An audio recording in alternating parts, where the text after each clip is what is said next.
Los invito a abrir sus Biblias en la primera carta del apóstol Pablo a Timoteo. Ya desde principios de año estamos estudiando la carta a Timoteo.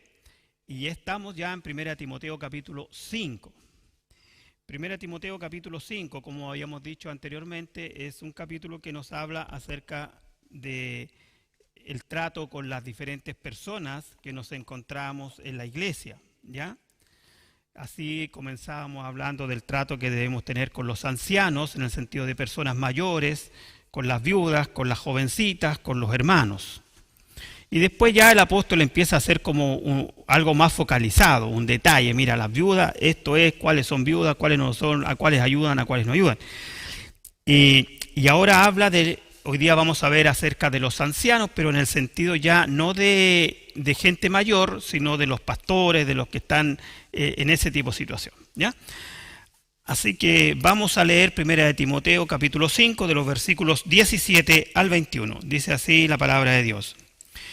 Los ancianos que gobiernan bien sean tenidos por dignos de doble honor, mayormente los que trabajan en predicar y enseñar. Pues la Escritura dice, no pondrás bozal al buey que trilla, y digno es el obrero de su salario. Contra un anciano no admitas acusación, sino con 2 o 3 testigos. A los que persisten en pecar, repréndelos delante de todos, para que los demás también teman. Te encarezco delante de Dios y del Señor Jesucristo y de sus ángeles escogidos, que guardes estas cosas sin prejuicios, no haciendo nada con parcialidad. Vamos a orar. Señor, te damos gracias por tu palabra. Te pido también, Señor, que abras nuestros corazones y nuestro entendimiento para que pueda fluir libremente, Señor, y pueda llegar con el propósito que tú has puesto para cada uno de nosotros, Señor. Te pido por eso que limpies nuestros corazones, nuestra mente, Señor, y como tu propia palabra lo dice, que la escuchemos sin prejuicios, sino solamente escuchando tu voz. Te agradecemos todo en el nombre de Jesús. Amén. Bueno, si podríamos tener un título para el sermón de hoy sería Cuidando a nuestros pastores, ¿ya? La palabra de Dios acá usa la palabra de ancianos que gobiernan bien, habla de muchas cosas así.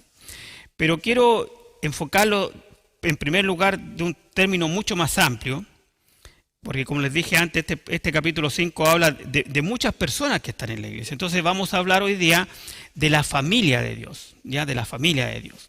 Entonces, durante su ministerio en la tierra, nuestro Señor Jesucristo fundó una sola organización o una sola institución, por decirlo así, que es la iglesia. No hay nada más que la iglesia. Eso fue lo que Él hizo, fue fundar la iglesia. Ahora, esta iglesia, aquí pónganme atención, estamos en la parte de la introducción, ha sustituido temporalmente a Israel. ¿Qué quiero decir con esto? No es una teoría del reemplazo, como ustedes puedan ver ahí, pero ha sustituido temporalmente a Israel en el sentido de la función de llevar el evangelio de la gracia que fue entregado a Israel, y Israel no lo aceptó, lo rechazó, y debido a esta apostasía, entre comillas, de Israel, aparece la iglesia como el vehículo, como el móvil que lleva el evangelio de Jesucristo. Hay un capítulo de Romanos, que es el capítulo 11, me gustaría que pudiéramos ir a Romanos capítulo 11. No lo vamos a estudiar en extenso hoy día, porque es un capítulo muy extenso, muy complejo también. Simplemente quiero que veamos algunos puntos de ahí, ¿ya? Por ejemplo, voy a ir saltando porque, como les dije, el capítulo 11 es un tema largo. Dice así la palabra de Dios, Romanos 11:1. Digo pues, ¿ha desechado Dios a su pueblo? En ninguna manera, porque también yo soy israelita de la descendencia de Abraham, de la tribu de Benjamín. No ha desechado Dios a su pueblo, al cual desde antes conoció. ¿O no sabéis qué dice de Elías en la Escritura? ¿Cómo invoca a Dios contra Israel diciendo, Señor, a tus profetas han dado muerte y a tus altares han derribado, y solo yo he quedado y procuran matarme? Pero ¿qué le dice la divina respuesta? Me he reservado a 7,000 hombres para que no han doblado la rodilla ante Baal. Es decir, el pueblo de Dios, el pueblo de Israel siempre estuvo presente y hasta el día de hoy está presente en la mente y el propósito de Dios. Me salto al versículo 17, ustedes léanlo con calma en su casa. Romanos 11, 17 dice, pues si algunas de las ramas fueron desgajadas, se refiere a algunos de Israel, ¿cierto? Fueron sacados del olivo. Y tú siendo olivo silvestre, los gentiles, han sido injertados en lugar de las otras ramas y has sido hecho participante de la raíz y de la rica savia del olivo. Eso somos nosotros. No te jactes contra las ramas, y si te jactas, sabes que no sustentas tú a la raíz, sino la raíz a ti. Hay una raíz que nace en Abraham, que nace en Israel, en la cual nosotros vamos a ser injertados. Nosotros, cuando Dios envía a su Hijo a morir en la cruz, cuando Jesús derrama su sangre, lo que ocurre en ese nuevo pacto es que nosotros los gentiles que no éramos pueblo pasamos a ser pueblo. ¿Ya? Y ahora a nosotros la iglesia se nos encomendó la tarea de llevar el evangelio. Versículo 24. Porque si tú fuiste cortado por naturaleza es olivo silvestre, y contra la naturaleza fuiste injertado en el buen olivo. Cuánta más esto que son las ramas naturales serán injertados en su propio olivo. Es decir, si nosotros, que no éramos pueblo, fuimos llamados a ser pueblo, fuimos injertados, éramos olivos silvestres, fuimos injertados en el olivo bueno, donde fluye la rica savia. ¿Por qué Dios no podrá en algún momento restaurar a Israel? Eso nos está diciendo. Pero por ahora, en este periodo de la iglesia, que empieza con el día de Pentecostés hasta cuando el Señor vuelva, somos nosotros, la iglesia, los encargados de llevar el evangelio. ¿Ya? No hay un reemplazo. Israel no ha sido reemplazado. No ha sido reemplazado. Y de hecho, Dios va a restaurar a Israel. Por eso la gran tribulación, la tribulación en sí, es toda una tarea que Dios va a tener con el pueblo de Israel. Por eso, esta iglesia que tiene esta misión tan grande, tan sublime, tan maravillosa, debe mantenerse pura, hermanos. Para que pueda penetrar ese reino de las tinieblas, con esa gloriosa luz del evangelio, debemos permanecernos puros. Por eso es que hoy día vamos a hablar y hemos estado hablando de cómo debe ser la vida de la iglesia. Esto no es casualidad que estemos hablando de esto. Si nosotros vamos a penetrar un mundo en tinieblas, tenemos que estar puros. Nosotros vamos a ir a rescatar a hombres y mujeres del control de Satanás. ¿Y cómo lo vamos a hacer si no estamos preparados? Si nosotros no nos mantenemos puros, no nos mantenemos bien, no nos mantenemos como corresponde, ¿cómo vamos a hacer esa tarea? Tenemos que rescatarlos de Satanás y llevarlos al reino de la luz. Esa es la misión de la iglesia. Esa es la misión de los ancianos. Dice que esa es la misión de los pastores. Esa es la misión de cada hijo de Dios. En el fondo la iglesia, lo hemos dicho antes, es el cuerpo de Cristo, visible. Cuando la gente quiera ver a Cristo, nos va a ver a nosotros. Muchas veces lo he dicho aquí, que cuando Pablo perseguía a la iglesia, perseguía a Cristo, ¿cierto? Hermanos, el propósito es revelar la gloria de Dios y de esta manera atraer a los hombres a la salvación. Cristo vino a morir en una cruz, a derramar su sangre por aquellos que aún están en el mundo. Y nosotros tenemos que llevar ese glorioso, antiguo mensaje de salvación. No lo podemos cambiar por nada. No lo podemos cambiar por la filosofía, no lo podemos cambiar por la psicología, no lo podemos cambiar por la sociología, no lo podemos cambiar por el humanismo cristiano, nada, ninguna de esas mezclas. Porque así como a nosotros un día nos llegó el evangelio de salvación, nosotros tenemos la posta y tenemos que continuar con esa labor. Entonces, el Señor Jesús en la tierra instauró la iglesia y la iglesia, hermanos, no la formó Constantino ni la formó Pedro, fue propiamente Jesucristo quien lo hizo. Primera de Pedro dice, hay un pasaje maravilloso en Primera de Pedro. Vamos a Primera de Pedro capítulo 2.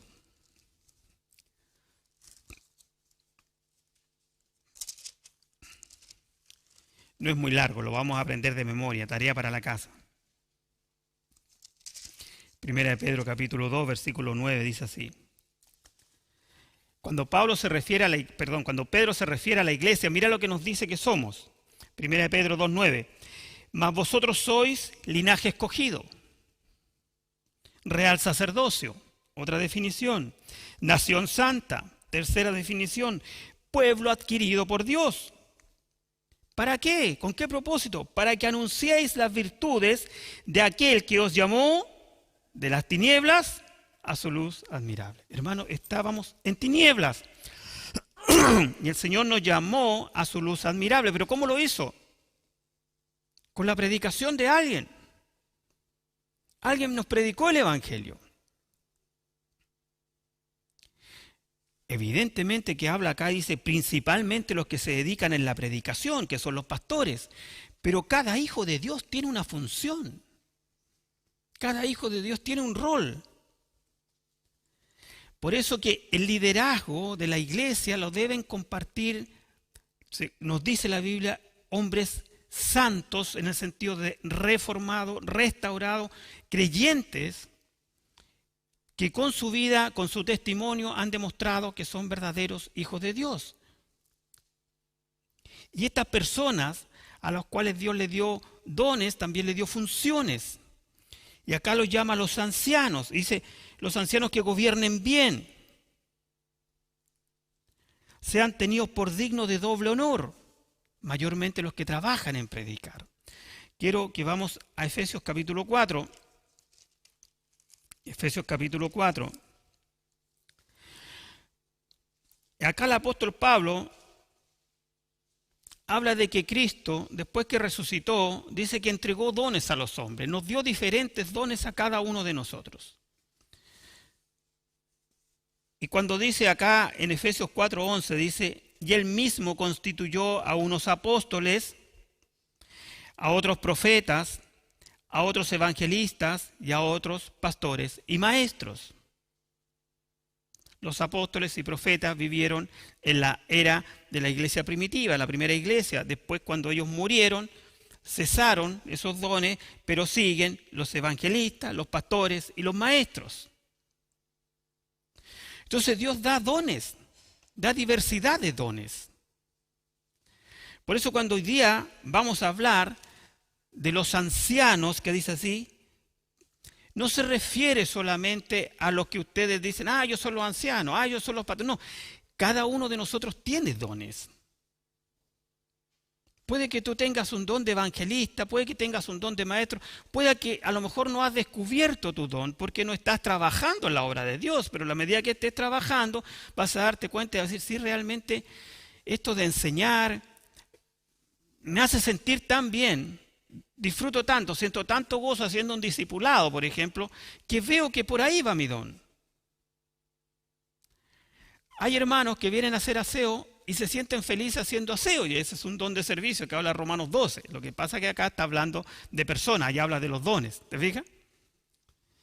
Pero a lo que quiero llevar los hermanos en esta introducción, que aunque se nos alargue un poco es necesaria, igual que el domingo pasado tuvimos que hacer una introducción larga, es que la iglesia es la única entidad creada por Jesucristo, por nuestro Señor, para llevar a los hombres de las tinieblas a la luz. No hay otra. No hay otra. Y si nosotros dejamos de hacer nuestra función, evidentemente que esa gente va a seguir en tinieblas. Después, ya en el capítulo 5 de Timoteo, también nos damos cuenta que en los días de Timoteo, la iglesia de Éfeso tenía problemas, ya tenía problemas de liderazgo, habían problemas de roles. Entonces, acá lo que Pablo insiste y sigue diciendo acerca de la función que debemos tener como iglesia y la función, y por qué no decirlo, esta autorregulación que tenemos que tener como hijos de Dios también. ¿Ya?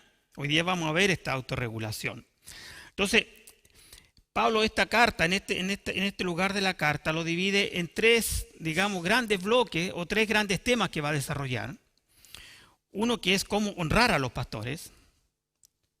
Otro es proteger a los ancianos, a los pastores, a los maestros, ¿ya? Y finalmente dice cómo reprenderlos o disciplinarlos.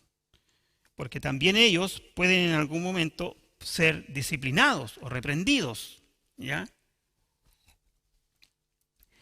Entonces, acá en el versículo 17 y 18, voy a leer de nuevo, dice así. Los ancianos que gobiernan bien sean tenidos por dignos de doble honor, mayormente los que trabajan en predicar y enseñar, Pues la Escritura dice, no pondrás bozal al buey que trilla, y digno es el obrero de su salario. El primer principio que aparece acá es restaurar el liderazgo bíblico. El liderazgo bíblico. ¿Ya?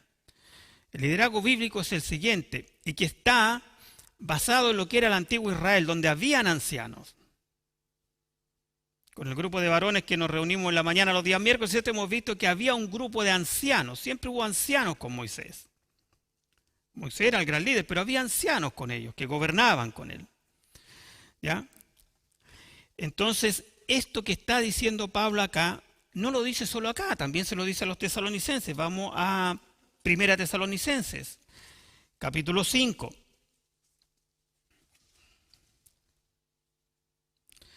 Mira lo que dice 1 Tesalonicenses 5:12.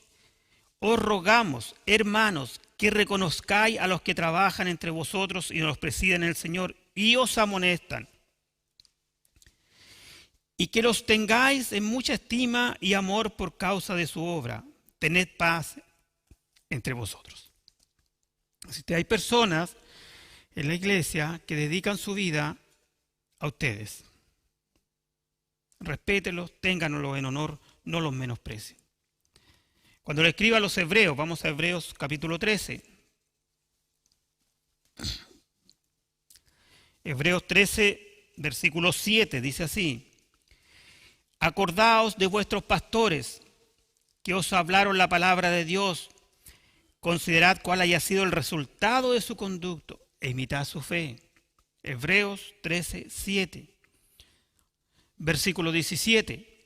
Obedeced a vuestros pastores y sujetaos a ellos, porque ellos velan por vuestras almas como quien ha de dar cuenta, para que lo hagan con alegría y no quejándose, porque esto no es provechoso. Es decir, los pastores van a tener que dar cuenta. Entonces, si de pronto el pastor de esta iglesia, ya sea el pastor Carlos, ya sea en mi caso, te llamo por teléfono y te digo, hermanito, mira qué pasa, hace tiempo que no te veo remolón, ¿qué pasa? O supe esto, es verdad, lo que llegó a mis oídos, quiero que conversemos. Tú no puedes ponerte hosco como así, que no, ¿me entiendes? Porque también es el deber de un pastor hacerlo. Y si no lo hace, no está haciendo lo que Dios le pide que haga. Incluso cuando la palabra dice apacentad la grey de Dios, cuando 1 Pedro capítulo 5 habla de los pastores, apacentad la grey de Dios, significa alimentar a la oveja de su palabra, ¿ya? Y protegerla del enemigo. La función de un pastor, hermanos, no es muchas veces, ¿cómo se dice esa palabra coloquial? Apapacharlo, ¿cierto? Así se dice. Ya, no es apapacharlo a la oveja, sino que es capacitar a la oveja en la palabra de Dios para que pueda defenderse de los lobos rapaces. Esa es la función del pastor, educarlo, instruirlo, capacitarlo para toda buena obra y para que se pueda defender en la vida. Muchos de ustedes trabajan en otros lugares o a lo mejor se van a tener que trasladar a otros lugares, a otras ciudades. ¿Y a qué iglesia van a llegar? O algunos de los hermanos que nos están viendo por internet. ¿Qué iglesia vas a visitar en Uruguay o donde está en Costa Rica? No sé. Y la función nuestra acá es alimentarte para cuando vayas a una iglesia no seas víctima de un lobo rapaz. Esa es la función que tenemos los pastores. Entonces el término pastor subraya acá en Hebreos, y por lo que habíamos leído en Tesalonicenses también, a una persona que tiene la función de alimentar al rebaño, Cuando habla de obispo la iglesia, que son términos que usa como, no sinónimos, pero equivalentes, obispos, se refiere a la función de guía, a la función del que está como guía, ¿ya? Y también usa la palabra anciano, refiriéndose a la madurez, que son las personas que son espiritualmente maduros y están ahí para discernir y para entregar sabiduría al pastor también. ¿Ya?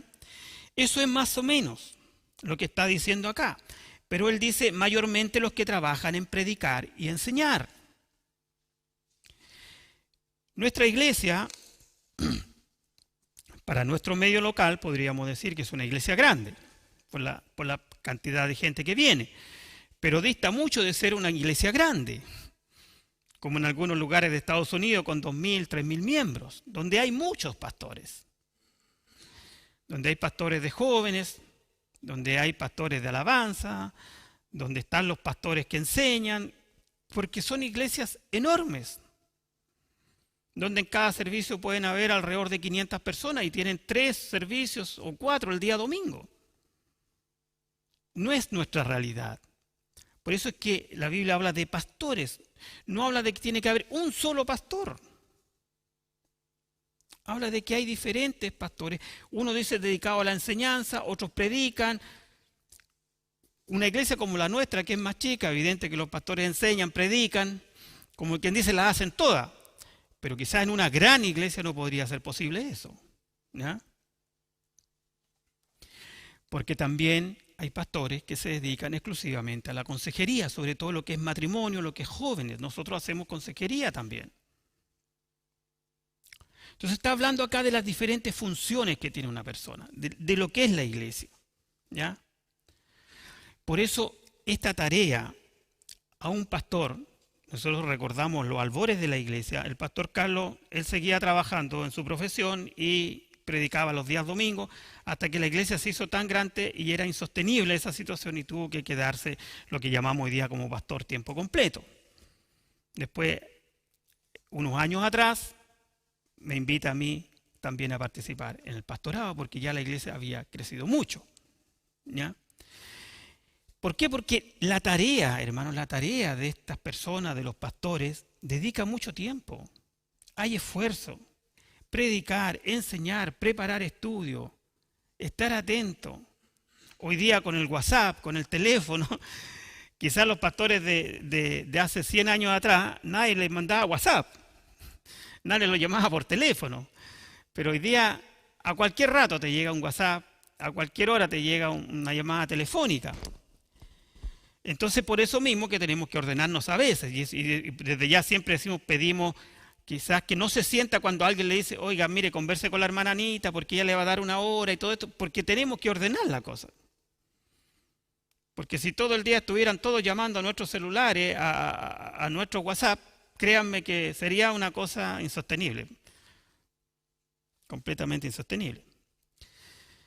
Hermanos, acá dice, sean tenidos por digno de doble honor.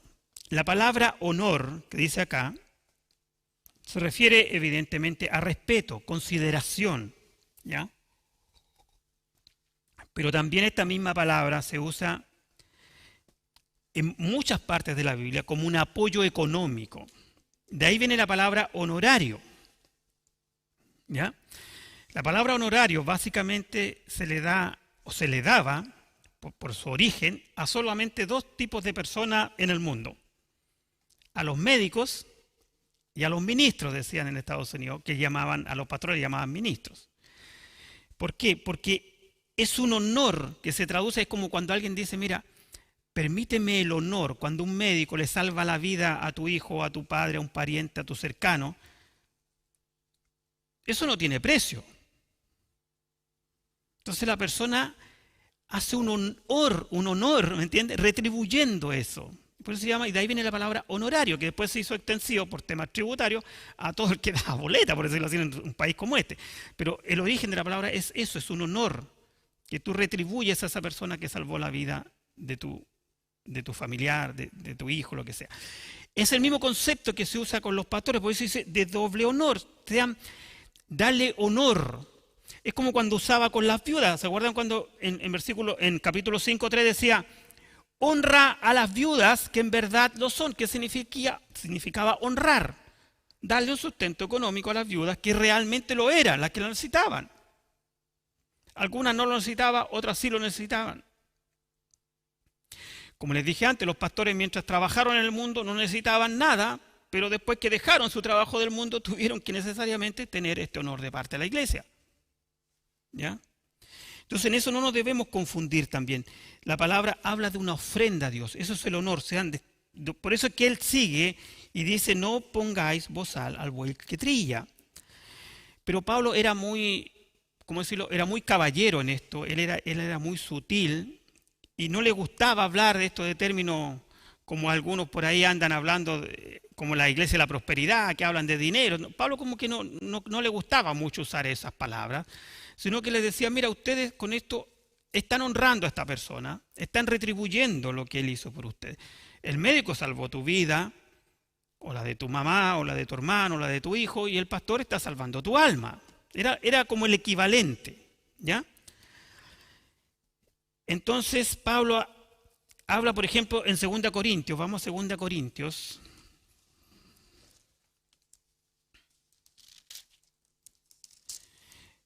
Versículo 8, voy a leer 2 Corintios 8 del 1 al 5.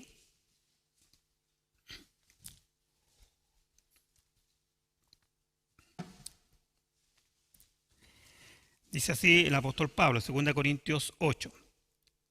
Asimismo, hermanos, os hacemos saber la gracia de Dios que ha dado a las iglesias de Macedonia, que en grande prueba de tribulación, la abundancia de su gozo y su profunda pobreza abundaron en riquezas de su generosidad. ¿Ya? Pues doy testimonio de que con agrado han dado conforme a sus fuerzas y aún más allá de sus fuerzas, pidiéndonos con muchos ruegos que les concediésemos el privilegio de participar en este servicio para los santos. Mira qué delicado Pablo y qué agradecido. Dice, y no como esperábamos, sino que asimismo se dieron primeramente al Señor y luego a nosotros por la voluntad de Dios. Pablo está agradeciendo la ofrenda que dieron esos hermanos para él. ¿Y para qué lo que era? Era para la obra de Dios. Ahí en el versículo 9 sigue. Hubo un tiempo en que Pablo recibió ofrenda de ellos para poder llevar el evangelio. En 2 Corintios 9, 1 dice, cuanto a la administración para los santos es por demás que yo os escriba, pues conozco vuestra buena voluntad, de la cual yo me glorío entre los de Macedonia, que Acaya está preparada desde el año pasado, y vuestro celo ha estimulado a la mayoría. Es decir, un año estuvieron reuniendo ofrendas para apoyar el ministerio de Pablo. Disculpen, esto no es lo mismo que habla Mateo 6, que son las limosnas, eso es otra cosa. Acá estamos hablando del sostenimiento de la iglesia. Tú puedes dar limosnas por fuera, si ves a una persona en la esquina y toca tu corazón, le das una limosna. Y si no toques trompeta, ¿cómo haces? No, esto te está hablando de tu compromiso mensual con la obra de Dios. ¿Ya? Lo hablan los Gálatas. Vamos a Filipenses capítulo 4.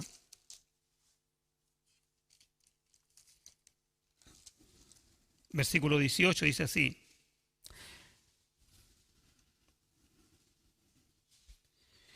Pero todo lo he recibido y tengo abundancia, estoy lleno, habiendo recibido de Epafrodito lo que enviaste, olor fragante, sacrificio acepto, agradable a Dios. ¿Qué es eso? Una ofrenda. Pero él es muy delicado, ¿se fijan? Su ofrenda, su olor fragante, ¿qué enviaste a Dios? Hermanos, esto es tan importante porque así como muchas veces desde este púlpito hemos dado duro a aquellos pastores, a aquellas iglesias que se enriquecen, que piden y que exigen y que prácticamente coercionan a la iglesia para que entreguen dinero, también debemos con la misma vara decir que hay iglesias que no son capaces de sostener a sus pastores. Y estos te ven obligados a trabajar aquí, allá, que pituteando por este lado, que por el otro lado, y descuidan la labor pastoral. Y se meten en esa rueda y nunca salen de ahí y nunca crecen y la iglesia no prospera, la iglesia no crece y sigue eternamente pobre porque sus miembros, sus ovejas, no son capaces de entender esto.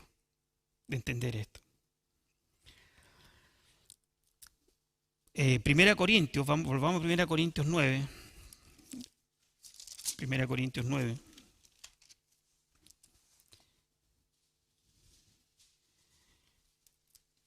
En 1 Corintios 9, versículo 7, Dice así: ¿quién fue jamás soldado a sus propias expensas? ¿Quién planta viña y no come del fruto? ¿O quién apacienta el rebaño y no toma de la leche del rebaño?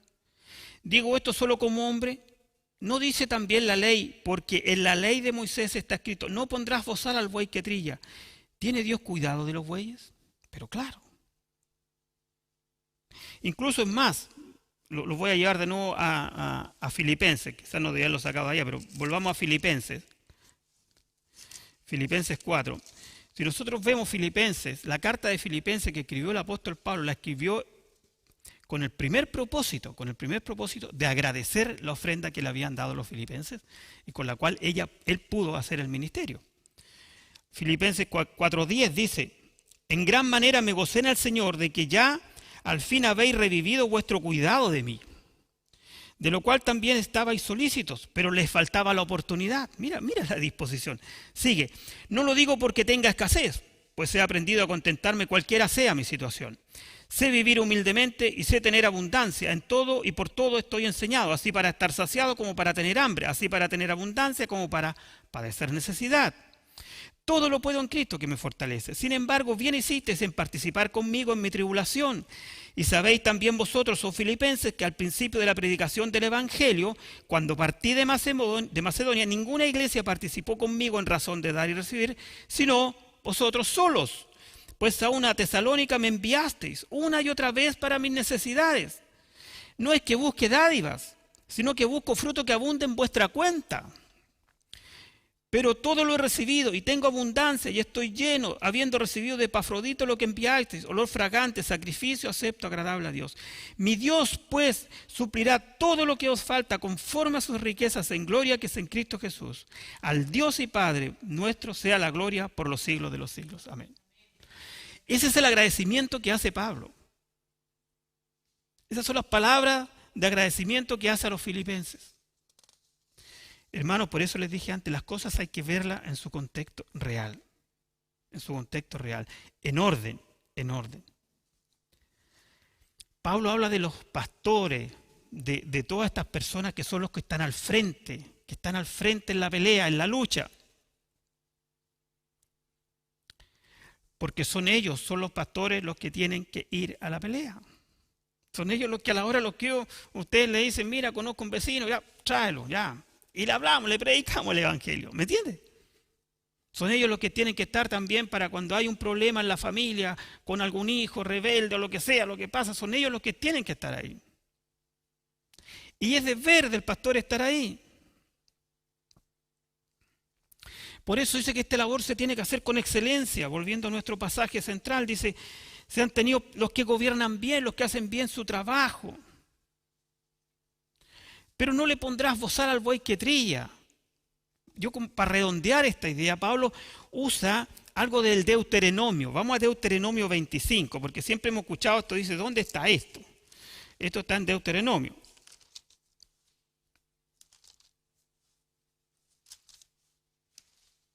Deuteronomio capítulo 25, versículo 4, dice así: no pondrás bozal al buey cuando trilla. ¿Ya? ¿Qué significa esto? Que antiguamente el buey iba trillando y iba comía de lo que caía de ahí. Entonces decía: no pueden ser tan malos. Si el buey que trilla, ¿por qué no va a comer de la comida, del producto de la trilla? ¿Ya?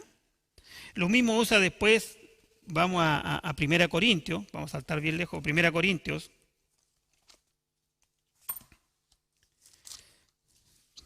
Primera Corintios capítulo 9.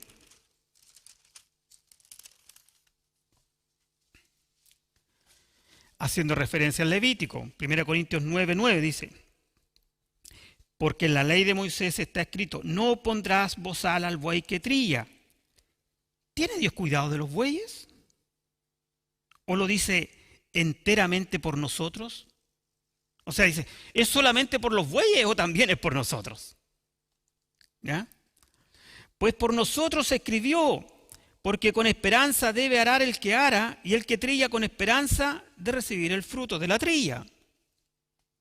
Entonces, Pablo le está diciendo, Dios estableció que los animales que trabajan tengan derecho a alimentarse, a comer. Deben ser alimentados. Cuanto más él querrá que Timoteo, que Epafrodito, que él mismo dice, por eso agradece la ofrenda que le llega. Pero fíjate que Pablo, acá en Timoteo dice, no pondrás bozal al buey que trilla, ¿cierto?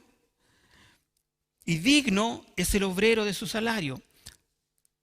Y usa, y aquí me quiero detener porque quizás por primera vez en las Escrituras, y por única vez, Pablo toma como referencia un escrito que era contemporáneo a él. Aún no estaba armado el canon, pero toma a Lucas. Vamos a Lucas capítulo 10. En Lucas capítulo 10,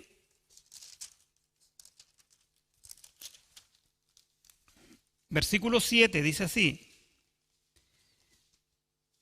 Cuando Jesús envía a los 70 a predicar y le dicen que vayan de casa en casa, ¿cierto?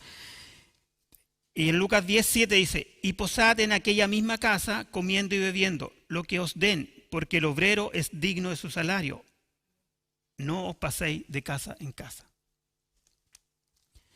Entonces acá Pablo, mira lo que está diciendo, está dando un ejemplo de un animal como un buey, y ahora pone un ejemplo en el paralelo de un obrero.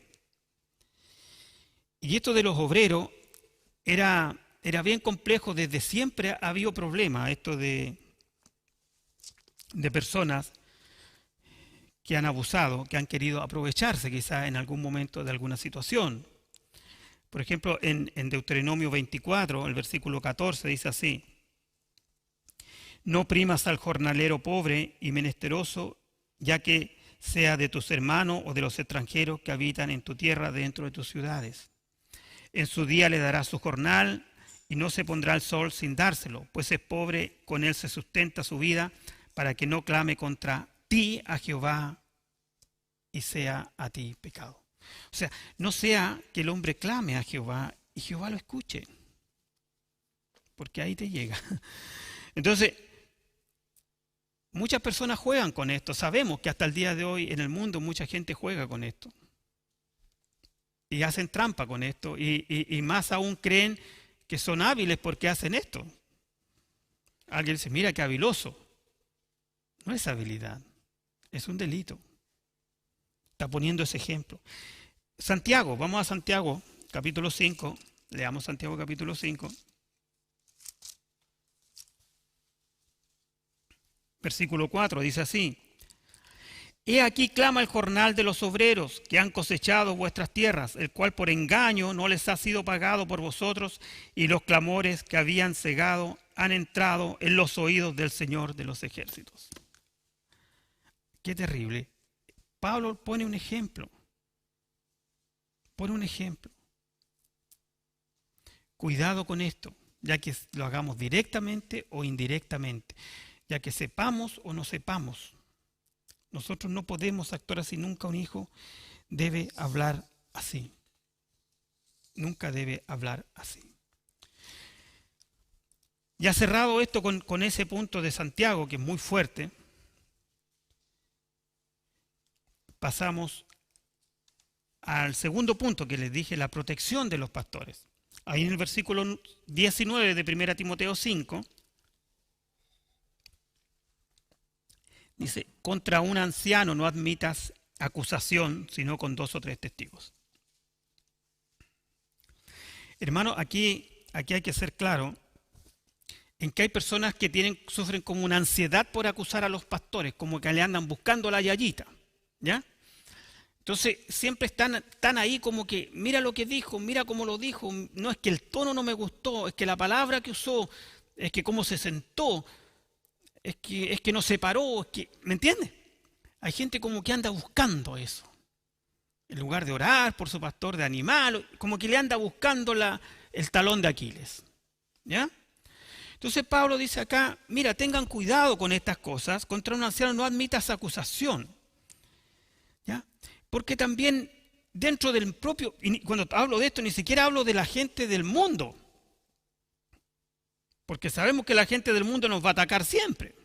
Estoy hablando de personas dentro de la iglesia, hermanos de la iglesia. No es que no me guste ese pastor, no, es que hay algo que no me gusta. ¿Hay algo? ¿Qué algo? ¿De qué? No es que, no sé, ¿me entiende? Hay cosas inexplicables en esto. Entonces por eso Pablo le dice, contra un anciano no admitas acusación. Entonces hay personas que se resisten a la autoridad, porque son así por temperamento. No se someten a las autoridades. A lo mejor alguien está resentido por el llamado de un hermano al pastorado. ¿Por qué él? ¿Por qué no yo? ¿O por qué no el otro?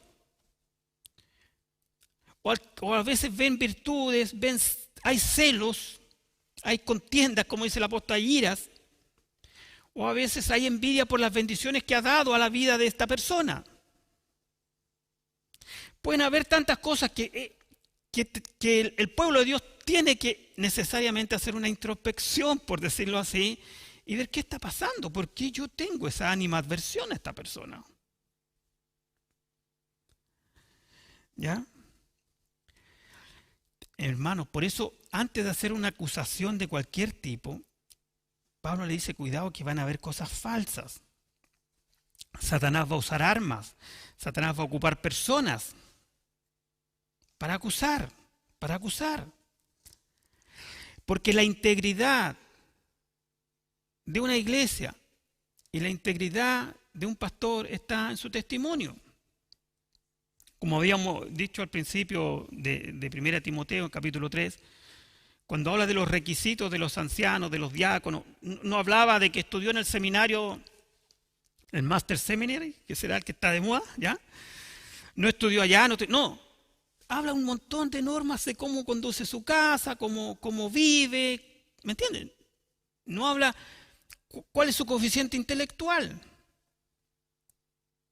¿Fue el mejor alumno en su carrera cuando egresó a la universidad? ¿Cómo estuvo? No habla nada de eso. Entonces, eso es lo que hay que proteger. Y muchas veces se puede atacar con éxito y se puede desacreditar para destruir el ministerio. Por eso que Pablo habla y dice, tienen que ser capaces de distinguir cuando hay acusaciones de estas cosas que están en la mente de las personas o no confirmadas. Cuando dice, hay cosas que son reproches, como les dije antes, que la gente tiene porque a veces nosotros mismos nos armamos un estereotipo. Y muchas veces a la gente le gusta que les mientan. Entonces cuando alguien es muy honesto, alguien es muy directo, no le gusta el estilo de ese pastor. ¿Por qué creen ustedes, los cuales no siendo pastores, pero toda la curia romana abusó con tantos niños en pedofilia y en tanta cosa, porque a la gente le gustaba que les mintieran? Porque ellos siempre, esta curia de Roma, estos curas que se llamaban, daban la apariencia de piedad. Pero eran lobos rapaces y a la gente le gustaba esa apariencia de piedad. Entonces, comúnmente años atrás uno escuchaba, pero ¿cómo el pastor va a ser casado y tiene hijos? Pero, o sea, poco menos que era un pecado. Que era algo malo. Porque le gustaba a la gente ver esta cosa inventada. Le gustaba que le mintieran. Entonces nosotros tenemos que tener eso que se llama ese discernimiento espiritual también como hijos de Dios. Pero también Pablo dice, pueden haber acusaciones que sean serias, que sean reales, que sean verdad, y esas considéralas, por favor, tómalas en cuenta. ¿Ya? Pueden haber veces en que estén queriendo desprestigiar, pero hay veces en que pueda ser verdad. Entonces dice, ahí ponte serio. ¿Por qué esto es complejo y por qué esto es delicado? Porque también Dios cuida a sus pastores. Si bien Satanás está permanentemente atacando la mente y dale idea aquí, que luchas constantes, permanentes en cosas pequeñas. Pero Dios también cuida a sus ungidos, dice la palabra de Dios. Cuando David sabía que el rey Saúl era el ungido de Jehová, a él se le había dicho que iba a ser el sucesor. Pero él nunca quiso matar a Saúl, ni permitió que lo mataran. Incluso es más, dice, hay una leyenda cuando dice que Saúl entra a una cueva, se sienta y David está dentro y ve todo lo que está pasando. Saúl no se da cuenta y va a David y corta el manto de Saúl. Y después cuando se va Saúl, él ve el manto y como diciéndose así, mira, te tuve en mis manos. ¿Ah? Te pude haber cortado el cuello. Pero ¿sabes lo que pasó con David? Dice que David se turbó en su corazón porque había cortado el manto de Saúl. Lejos de sentir orgullo y soberbia, dijo, no, ¿por qué hice eso? Si él era un ungido, él era el rey. ¿Por qué lo hice? Se sintió turbado. Se sintió turbado. Entonces cuidado con eso. Cuidado con eso. Incluso cuando llega un siervo, ahí se relata en 2 Samuel, para que le gusta leer en el capítulo 1, llega un siervo amalecita cuando matan a Saúl y le cuenta a David, mira, así murió y yo estuve ahí y le enterré la espada para congraciarse con David. David lo manda a ejecutar. David lo manda a ejecutar. Hermanos, son enseñanzas que nosotros debemos tener y tenemos que tener cuidado. Mucho cuidado. Pero continúa, porque como les dije antes, estas personas tampoco son intocables. Ahí en el versículo 20 dice, 1 Timoteo 5:20, a los que persisten en pecar, repréndelos delante de todos, para que los demás también teman.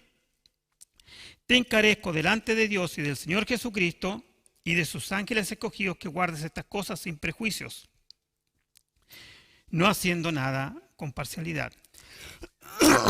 A los que persisten en pecar. Es decir, puede haber que un anciano, que un pastor, que un maestro de la escuela bíblica, que un maestro, no sé, del discipulado, que alguien que tiene algún grado de responsabilidad en la iglesia, que es visible a los ojos de la gente, ¿ya? Esté pecando. Y en ese caso, los ancianos, los pastores, la iglesia en sí, no debe hacer vista gorda. No debe hacer vista gorda. Tiene que llamarlo a terreno. Nos contaba la otra vez, me contaba el hermano Luis que está a cargo de la alabanza. Entonces él decía, una vez estaba en Santiago, en el Paseo Ahumada, creo, no sé qué. Iba por la calle y de repente se encuentra con una persona y le dice, ¿cómo está, hermano Luis? Qué gusto verlo. Y él nunca lo había visto porque él como está expuesto en la batería, todo el que llega lo ve. Pero él no los conoce a todos. Cuando antiguamente, ¿se acuerdan que habían 200 personas o más dentro del servicio? Y a veces se cambiaban de un domingo a otro. Entonces, ¿cómo los vas a conocer a todos? ¿Me entiendes? Por eso es importante. Muchas veces nosotros estamos en un lugar que ¿dónde nos vamos a imaginar? Y aparece un hermano que fue un día a la iglesia. ¿Cómo está? ¿Cómo está, hermano? Yo me acuerdo de usted porque oró tan bonito la otra vez en la reunión de varones y pidió por nosotros los que estábamos enfermos. Yo estaba enfermo. ¿Y dónde lo vengo a encontrar ahora? Cuidado con eso también.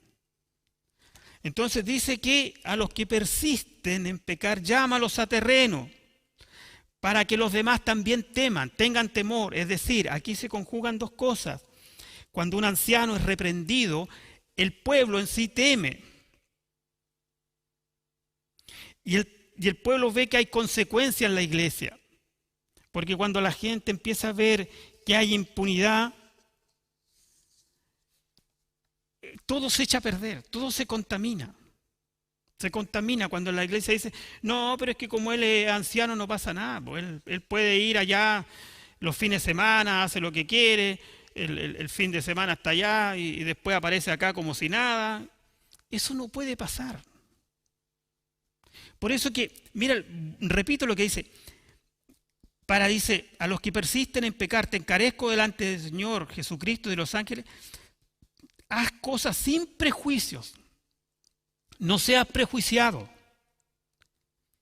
no hagas nada con parcialidad. Qué increíble las palabras que usa el apóstol Pablo.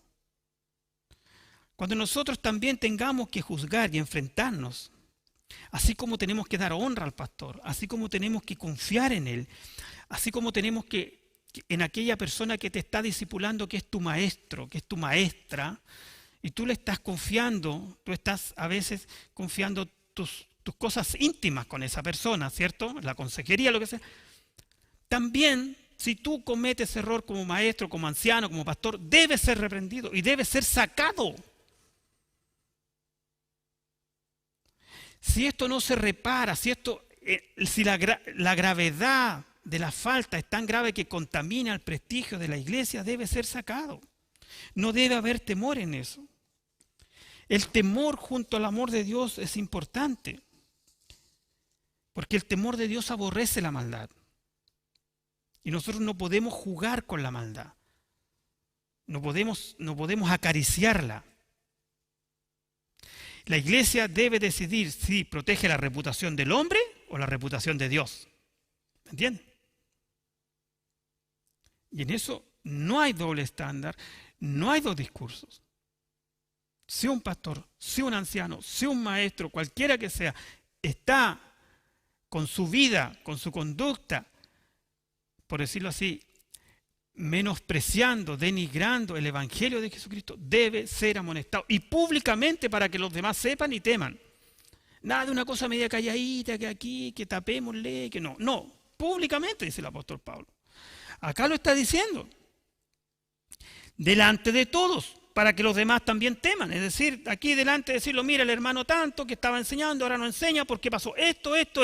Y con eso evitamos un montón de especulaciones. No, es que el pastor le tenía mala. ¿Te fijas? Entonces, para evitar que digan después que el pastor le tenía mala, se dice aquí públicamente. Los que se arrepienten deben recibir perdón. Sí. Y la congregación debe perdonarlo, y debe aceptarlo, y debe restaurarlo. Pero en muchos casos probablemente no va a poder volver a enseñar. No va a poder volver a cantar acá de las alabanzas, no va a poder volver a tocar un instrumento, no sé. Va a depender de cómo se den las cosas, de cómo se hayan sido las circunstancias. Y fíjate lo que te dice, cómo termina, dice, te encarezco delante de Dios y del Señor Jesucristo y de sus ángeles. Es decir, te pongo a Dios como testigo, a Jesucristo y a sus ángeles. Dios va a juzgar, y va a juzgar a través de su Hijo Jesucristo, porque fue el que se ganó el derecho a juzgar. Y dice que los ángeles van a traer a las personas para salvación, y también a los que van a ir al juicio de condenación de Apocalipsis 21. Entonces esto es algo serio, porque no estamos solamente, porque a mí me puedes engañar, al pastor Carlos lo puedes engañarnos a todos acá. Pero a Dios no lo vas a engañar.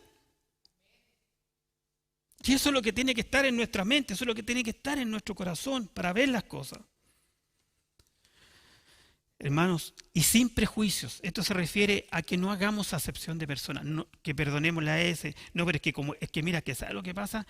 Que como si el hermano canta tan lindo, ¿cómo lo vamos a sacar de la alabanza? Si él es el que la lleva ahí. No, sácalo. Dios pondrá otro. Ninguno de nosotros es imprescindible para la obra de Dios. Dios pondrá otra persona.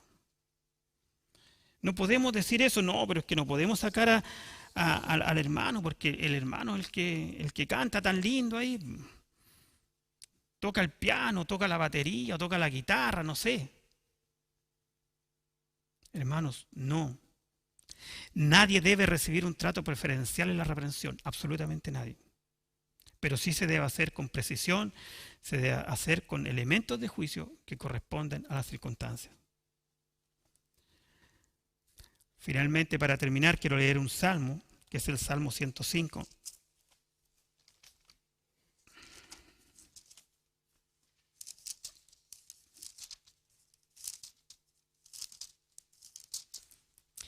Salmos 105.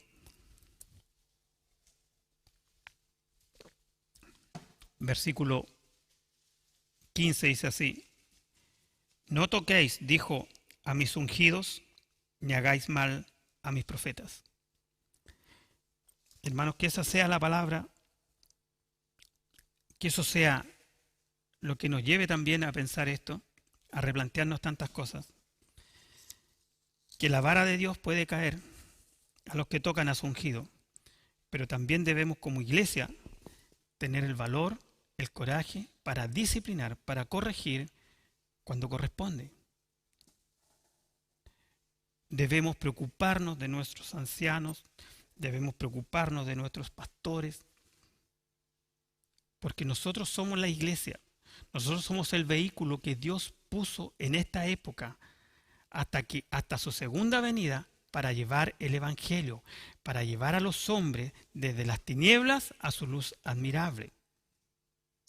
Somos nación santa, real sacerdocio, pueblo adquirido por Dios, para que anunciemos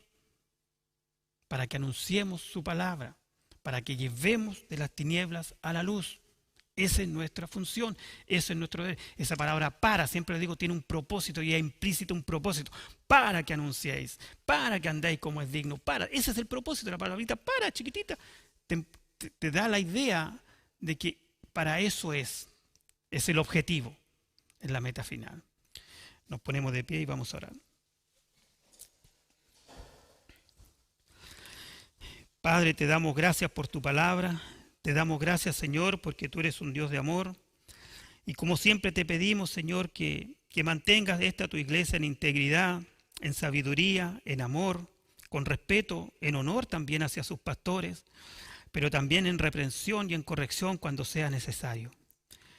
Gracias, Señor, por lo que tú nos pones en nuestro corazón, y te agradecemos también porque tu palabra es clara para con nosotros, Señor. Y nuestro deber es obedecer a tu palabra, no a nuestros pensamientos, no a nuestro corazón, no a lo que nosotros creamos, sino a lo que tu palabra nos dice. Gracias, Señor, porque esta palabra ha sido clara para nosotros también. En el nombre de Jesús. Amén.